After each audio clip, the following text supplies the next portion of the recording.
Hello दोस्तों। तो दोस्तों कैसे हो आप सब। आपका भाई हाजिर है नई वैकेंसी के साथ। तो आज की जो वैकेंसी आ रखी है वो आ रखी है यहाँ पे टाटा स्टील लिमिटेड के द्वारा ऑफिशियली नोटिफिकेशन यहाँ पे जारी कर दिया है। और यहाँ पे जो आपका पोजीशन रहेगा वो रहेगा जूनियर इंजीनियर का पोजीशन आपको देखने को मिल जाता है। और इसको ऑल इंडिया के कैंडिडेट अप्लाई कर सकते हैं। यदि आप इंडिया में कहीं से भी बिलोंग करते हैं बिल्कुल आप एलिजिबल हैं, इसको अप्लाई कर सकते हैं। परमानेंट जॉब आपका रहेगा, सैलरी बहुत ही गजब का आपको देखने को मिलेगा। अब डायरेक्टली बात कर लेते हैं यहाँ पे कि एजुकेशन क्वालिफिकेशन इन्होंने नोटिफिकेशन में क्या मेंशन कर रखा है। देखिए, अगर आपने यहाँ पे डिप्लोमा कर रखा है बिल्कुल आप एलिजिबल रहेंगे। और आपका डिप्लोमा यहाँ पे 10th के बाद किया होना चाहिए। और अगर आपने यहाँ पे बी टेक कर रखा है तो भी इसको अप्लाई कर सकते हैं। बी टेक कर सकते हैं आप 12th के बाद तो भी एलिजिबल है।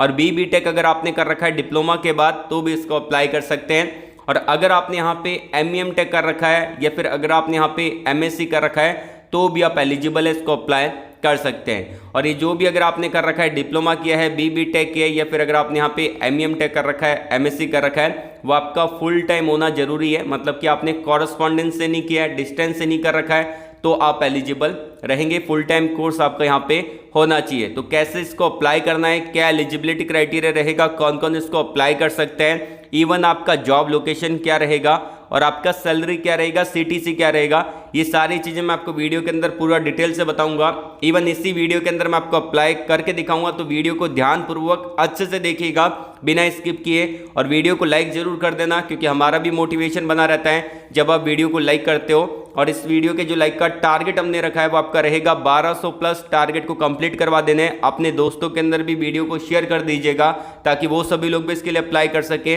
और इसी वीडियो के कमेंट बॉक्स के अंदर आप अपना एजुकेशन क्वालिफिकेशन, जैसे कि आपने कौन सी ब्रांच में डिप्लोमा बी टेक कर रखा है, कौन से ट्रेड के अंदर ITI कर रखा है, आपका पास आउट ईयर कौन सा है, फ्रेशर हो कि एक्सपीरियंस हो, ये सारी चीज़ें कमेंट बॉक्स में बता दीजिएगा। नेक्स्ट वीडियो के अंदर मैं आपको वही जॉब अपडेट प्रोवाइड भी करवा दूंगा जो आपने कमेंट बॉक्स में कमेंट करके मुझको बताया है।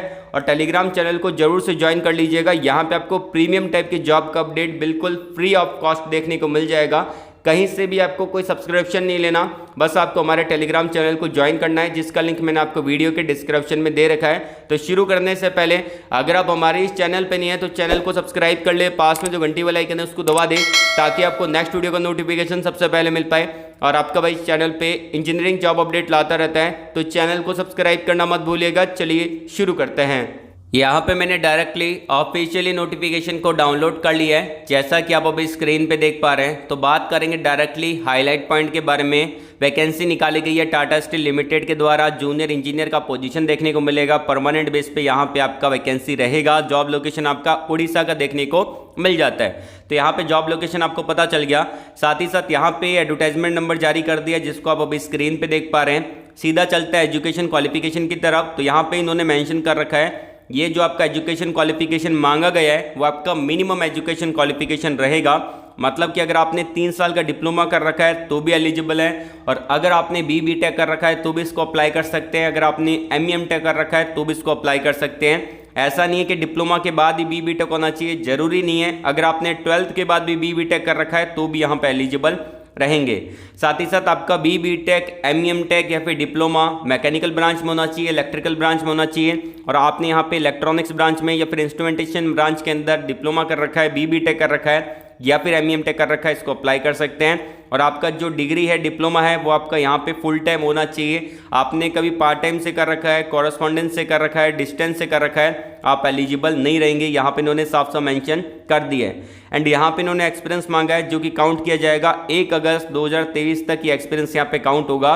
साथ ही साथ यहाँ पे एजुकेशन क्वालिफिकेशन के अंदर परसेंटेज क्राइटेरिया फिक्स किया गया है। अगर आप जनरल कैंडिडेट हैं, मतलब कि आप यहाँ पे जनरल कैटेगरी में आते हैं, OBC कैटेगरी में आते हैं या फिर EWS कैटेगरी में आते हैं तो आप जनरल कैंडिडेट कहलाएंगे। और आपके जो परसेंटेज होने चाहिए 55% मार्क्स आपके यहाँ पे एग्रीगेट होने चाहिए। और अगर आप यहाँ पे SC कैंडिडेट हैं तो आपके यहाँ पे 50% का क्राइटेरिया परसेंटेज मार्क्स का डिप्लोमा के अंदर, बी टेक के अंदर या फिर अगर आपने टेक कर रखा है उसमें कंप्लीट होना जरूरी है। और ध्यान रखिएगा जो एज क्राइटेरिया मेंशन किया गया है उस एज क्राइटेरिया को अच्छे से देख लीजिएगा। अगर आपकी एज यहाँ पे इसके बीच में आ रही है तो ही आप इसको अप्लाई कर सकते हैं, या फिर आपका जन्म यहाँ पे 1 अगस्त को हो रखा है तो भी आप इसको अप्लाई कर सकते हैं। एंड यहाँ पे जो आपका सैलरी रहेगा उसके बारे में बता रखा है 17,530 रुपये स्टार्टिंग बेसिक सैलरी रहेगा। और इसके अंदर TA DA HRA और भी अदर फैसिलिटी ऐड होगी इसके अंदर, तो सैलरी आपका यहाँ पे बढ़ेगा। एंड यहाँ पे सिलेक्शन प्रोसेस जो आपका रहेगा, रिटन टेस्ट रहेगा, CBT एग्जाम रहेगा, देन फिर आपका इंटरव्यू रहेगा, उसको आपको देना पड़ेगा। और उसके बाद यहाँ पे इन्होंने मेंशन कर रखा है कि जो यहाँ पे करंटली एम्प्लॉय है टाटा ग्रुप के अंदर, वो यहाँ पे इन्होंने मेंशन कर रखा है करंटली जो एम्प्लॉय है टाटा ग्रुप के अंदर उनको NOC यहाँ पे देना पड़ेगा। देन फिर आपका मेडिकल फिटनेस यहाँ पे स्टैंडर्ड चेक होगा। यहाँ पे बात की जाए जो सिलेक्टेड कैंडिडेट रहेंगे उनका यहाँ पे कहीं पे भी ट्रांसफ़र हो सकता है, ठीक है, ऑल ओवर इंडिया के अंदर जहाँ पे भी टाटा स्टील के प्लांट हैं, ये सारी चीज़ें बता रखी है। और इसका जो लास्ट डेट रहेगा 11 अगस्त 2023 का लास्ट डेट रहेगा। फ्री का फॉर्म है, 1 रुपये भी आपको पे नहीं करना। मैं आपको अप्लाई का प्रोसेस बता देता हूँ। यहाँ पर इन्होंने अप्लाई लिंक दे रखा है, इस अप्लाई लिंक को कॉपी कर लेना है, या फिर मैंने आपको इसी वीडियो के डिस्क्रिप्शन में अप्लाई लिंक दे दिया है, तो आपको वहाँ पे करना है क्लिक। तो जैसे आप क्लिक करेंगे आपके सामने डायरेक्टली कुछ ऐसा टैब ओपन हो जाएगा जो कि आप अभी स्क्रीन पे देख पा रहे हैं। तो यहाँ पे सबसे पहले हम देख लेते हैं कि अप्लाई कैसे करना है। देखिए यहाँ पे टॉप पे मेंशन कर रखा है कि जहाँ पे भी स्टार मार्क दे रखा है वो सेक्शन को आपको फिल करना पड़ेगा। वो सेक्शन आपका मैंडेटरी रहेगा, उसको आप खाली नहीं छोड़ सकते हैं। अगर आपने उसको खाली छोड़ा तो फॉर्म फिल नहीं होगा।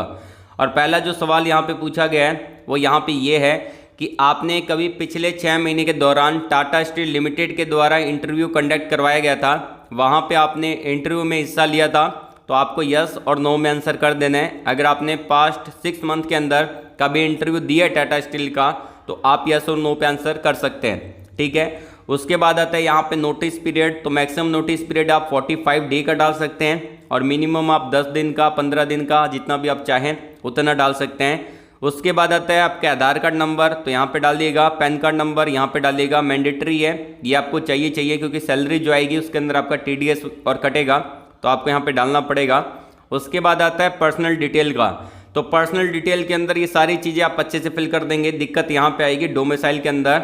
डोमिसाइल में जाएंगे तो यहाँ पे आपका जो भी डोमिसाइल है उसको आप सिलेक्ट कर सकते हैं, जैसे कि आसाम, बिहार, चंडीगढ़, ठीक है, छत्तीसगढ़, जो भी है उसको आप सिलेक्ट कर सकते हैं। जैसे कि मैंने दिल्ली यहाँ पे सिलेक्ट कर लिया है। उसके बाद आता है यहाँ पे कैटेगरी के अंदर, यहाँ पे भी दिक्कत आएगी। अब जो कैंडिडेट OBC कैटेगरी में है तो वो यहाँ पे जनरल और अदर वाला ऑप्शन दे रखा है, उसको सिलेक्ट करेंगे। जो कैंडिडेट जनरल है वो यहाँ पे जनरल वाला ही सिलेक्ट करेंगे। जो कैंडिडेट AWS कैटेगरी के अंदर है वो भी यहाँ पे जनरल वाला ही सिलेक्ट करेंगे। बाकी यहाँ पे असिस्ट कैंडिडेट के लिए अलग से ऑप्शन अवेलेबल है, तो आप सिलेक्ट कर सकते हैं। उसके बाद आता है यहाँ पे आइडेंटिफिकेशन मार्क का, उसके बारे में आप लिख देंगे। यहाँ पे आपका डेट ऑफ बर्थ क्या है उसको डाल दीजिएगा। उसके बाद आता है अगर आप PWD कैंडिडेट है तो यस और नो में आंसर कर सकते हैं। करंट एनुअल CTC क्या है, तो ये वैकेंसी एक्सपीरियंस वालों के लिए है, तो आप अपना CTC यहाँ पे डाल सकते हैं। उसके बाद आता है यहाँ पे कॉन्टैक्ट डिटेल का, जैसे कि ईमेल ID, मोबाइल नंबर, ये डालना है।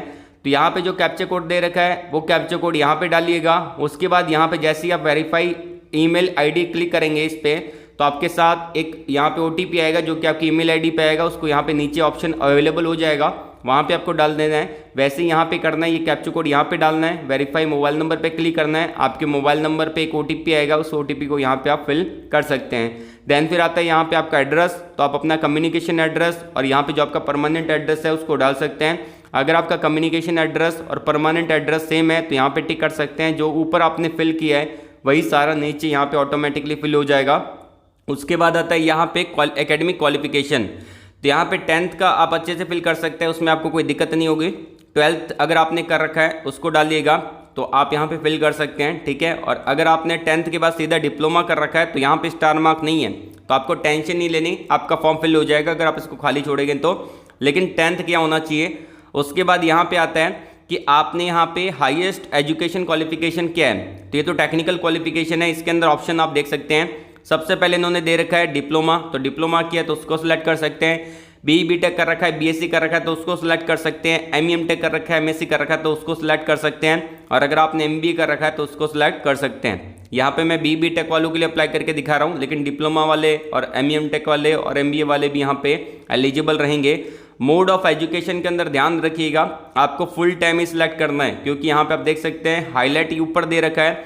अगर आप यहाँ पे डिस्टेंस या कॉरेस्पॉन्डेंस से सिलेक्ट करते हैं डायरेक्टली रिजेक्ट हो जाएगा फॉर्म। ब्रांच के अंदर अगर आएंगे तो यहाँ पे आपकी जो भी ब्रांच है, मैंने आपको बताई थी इलेक्ट्रिकल, इलेक्ट्रॉनिक्स, इंस्ट्रूमेंटेशन और मैकेनिकल, ये 4 ब्रांच एलिजिबल है, इसमें से जो भी ब्रांच है वो सिलेक्ट कर सकते हैं। कौन सी डोमेन के लिए अप्लाई कर रहे हैं, उसके अंदर बहुत सारे डिपार्टमेंट आ जाएंगे, तो उसमें से कोई भी डिपार्टमेंट आपको सिलेक्ट कर लेना है। जैसे कि इलेक्ट्रिकल के अंदर ब्लास्ट फर्नेस है, कुक प्लांट है, ठीक है, क्रेन मेंटेनेंस है, एलसीपी है, एसएमएस है, ब्लास्ट फर्नेस जो भी है उसको आप सिलेक्ट कर सकते हैं। उसके बाद यहाँ पे आता है आपका जो डोमेन इलेक्ट्रिकल रहेगा उसके बारे में आपको इंस्टीट्यूशन, आपका जो भी इंस्टीट्यूट नेम है, ठीक है, आपका बोर्ड, यूनिवर्सिटी, ब्रांच है, ये सारी चीज़ आप अच्छे से यहाँ पे फिल कर सकते हैं। बाकी मैं आपको बता देता हूँ, जैसे कि यहाँ पे अगर आपने BBTech कर रखा है तो BBTech करेंगे और आपका इंस्टीट्यूशन नेम क्या है, इंस्टीट्यूट का नाम क्या है उसको डालेंगे, बोर्ड यूनिवर्सिटी उसको डालेंगे, सारी चीज़ आप आराम से फिल कर सकते हैं। देन फिर यहाँ पे जो आपका रहेगा मैं आपको बता देता हूँ, जैसे कि यहाँ पे आप देख सकते हैं इन्होंने यहाँ पे स्टार मार्क नहीं दे रखा, यहाँ पे कहीं पे भी स्टार मार्क नहीं है, तो आप इसको खाली भी छोड़ सकते हैं, आपका फॉर्म यहाँ पे फिल हो जाएगा। बाकी आप अपने एक्सपीरियंस को यहाँ पे डिटेल से फिल कर सकते हैं, जो कि यहाँ पे आपको फिल करना पड़ेगा जितना भी एक्सपीरियंस है, और आप अपने एक्सपीरियंस को डालने के बाद क्लिक करेंगे तो यहाँ पे आपके पास टोटल एक्सपीरियंस आ जाएगा। आप अपने रिज्यूम को यहाँ पे अपलोड कर देंगे, देन फिर आई अंडरस्टैंड वाला बटन है, इस पर क्लिक कर देंगे। देन फिर यहाँ पे थोड़ा नीचे आएंगे और यहाँ पे भी डेटा प्राइवेसी एग्रीमेंट को क्लिक करेंगे और सबमिट वाला बटन है, इस पर क्लिक करके फाइनली आप अपने फॉर्म को यहाँ पे सबमिट कर सकते हैं। आपका फॉर्म डायरेक्टली यहाँ पे सबमिट हो जाएगा। और इससे रिलेटेड अगर आपको कोई डाउट है, कोई क्वेरी है, कुछ पूछना है, नीचे कमेंट बॉक्स में कमेंट करके पूछ सकते हैं, या फिर आप मेरे को पर्सनली मैसेज कर सकते हैं टेलीग्राम पे, लिंक्डइन पे, इंस्टाग्राम पे, फेसबुक पे, व्हाट्सअप पे। सारे लिंक मैंने आपको वीडियो के डिस्क्रिप्शन में दे रखे हैं, जाके ज्वाइन कर लीजिएगा। तो ऑल द वेरी बेस्ट, जय हिंद।